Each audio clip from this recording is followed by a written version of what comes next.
Hey everyone, and welcome. When you think about a biologist lab, you probably picture a microscope and petri dishes, right? Well, these days, the computer keyboard is just as crucial. Today, we're going to dive into how programming has become a flat-out essential skill for modern biologists, totally changing how we decode the very language of life. Alright, so here's our game plan. We'll kick things off with the why, this massive data problem that really started this whole revolution.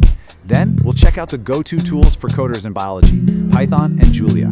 After that, we're going to take a peek into the future. And it's wild. Think AI meeting DNA. And finally, we'll lay out how you can start your own journey into this world. So, first things first, biology's big data problem. You see, our ability to sequence genomes and analyze entire biological systems has just completely exploded. We're not talking about a little more information, we're talking about a tsunami of data. Data sets so huge that trying to go through them by hand is, well, it's just impossible. And this quote right here just nails it. When a single experiment can spit out terabytes of data, speed isn't a luxury anymore. It's the absolute difference between a breakthrough and a dead end. Computational tools aren't just kind of helpful now, they are completely and utterly essential. For the longest time, scientific coding has been stuck in this classic dilemma, what people call the two-language problem.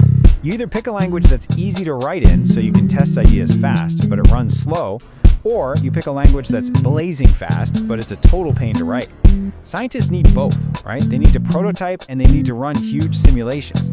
This constant, frustrating trade-off is what really drove the hunt for better tools. So what's that first tool that most biologists grab from their digital toolkits? 9 times out of 10, it's going to be Python. It's really become the Swiss Army knife for this field because it's just so incredibly versatile. So why is Python so ridiculously popular? Honestly, it's because the code itself is designed to be super readable. It almost looks like plain English.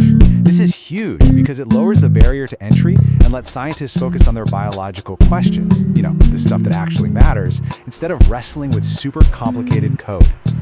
And you can see that beautiful simplicity right here. A super common task, like reversing a DNA sequence, maybe to look at its complementary strand, takes just one single clean line of Python code. That's it.